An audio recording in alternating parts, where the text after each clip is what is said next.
It's the radio guy, Mike Prince. Welcome to another episode of the Mike Prince Show here at the Open Mic Broadcast Network. Of course, our daily mission is to come to you with news that you can use.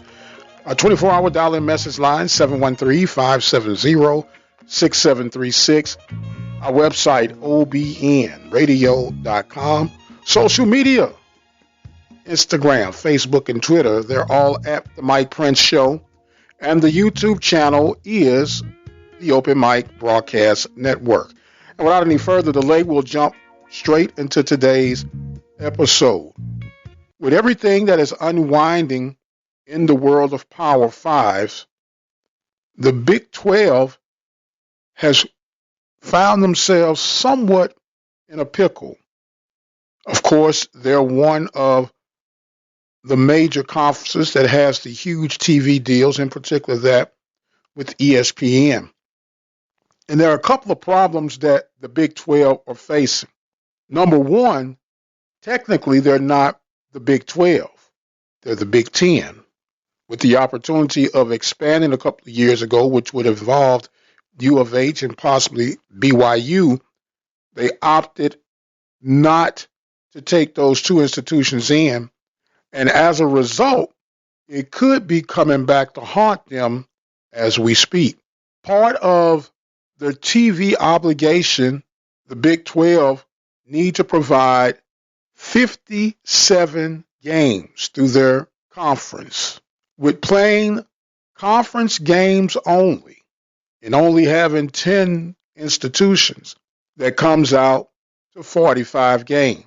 And even if they were to allow a one non-conference game, that would still have them coming up a bit short. 55 games total, needing 57. So, how will they overcome that? That is the $64,000 question. We'll keep a pulse on that to see how things will develop. Meanwhile, other conferences, instead of just flat out suspending their fall conference, they are now following the lead of the SWAC to discuss possible spring football. Still a tall order to be fulfilled, but it is worth a shot. Meanwhile, campuses are still making preparations to receive the incoming freshman class as well as other students and student athletes. Jackson State let out a mandate by Athletic Director Ashley Robertson about the protocol of how they will reconvene at JSU. And I'm pretty sure that other athletic directors will be sending out notices/updates indicating the exact policy and procedures that they will go into receiving the students as they return. And on the local front, in the state of Texas, Governor Abbott is now putting whether or not public independent school districts will be able to open up. Instead of the mandate coming from the governor's office, they're going to put it in the hands of the Board of Trustees and superintendents. So that is going to be extremely interesting as well. I'd like to recognize sponsors. Attorney Lee Van Richardson, located at 1047 Austin Street in Hempstead, Texas. Their phone number is 979-826-8008. Diva Skin Conditioner, located at divafeet.com, D-I-V-A-H feet.com. Their phone number, 903-270-0026. Prairie View Athletic Club, serving student athletes since 1986. Their phone number is 936-857-5817. Temple of Refuge Ministries, located in Prairie View, Texas, at 45372 Old Highway 290. Brazos Valley Schools Credit Union, several locations to serve you. Katy, Rosenberg, Brenham, Bryan, College Station, and Waller, Texas. Their phone numbers, toll free, 855-391-2149. If you or your business would like to be a part of the sponsorship team here at the Open Mic Broadcast Network, contact us at 832-213-8824.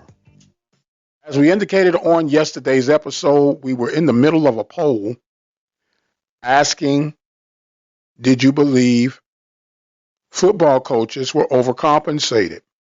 As a result of that poll, 83% of you agreed that football coaches were overcompensated. We gave a potential scenario of how things could be worked out. Some of you guys have chimed in, some agreeing, some disagreeing. But the ultimate decision and choices to be made are going to come from what funds are available.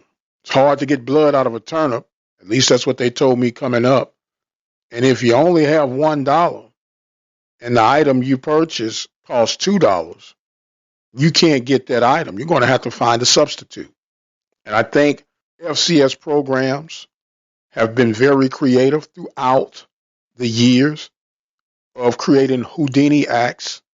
And for the record, D2 programs, D3, and in particular, NAIA programs have all been very creative when it comes to balancing their budgets. And things are going to become a bit more creative. How creative? Yet to be determined. And we've talked about time after time again, this is a great time and even more great opportunity for alums, supporters, and just flat out fans to give back to your favorite institution and the conference they're connected to. This is an awesome time. We gave a simple formula, not trying to look into anyone's personal finances. You know better than anyone else on what you can and cannot afford. But if you did a simple approach as far as your school's founding year, make a monthly pledge on that amount. And in the Southwestern Athletic Conference's case, this is 100 year of existence.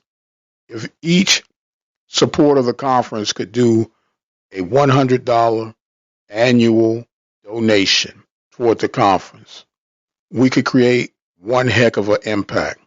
We could really show the rest of the world just how much we, A, care about ourselves, and B, support ourselves.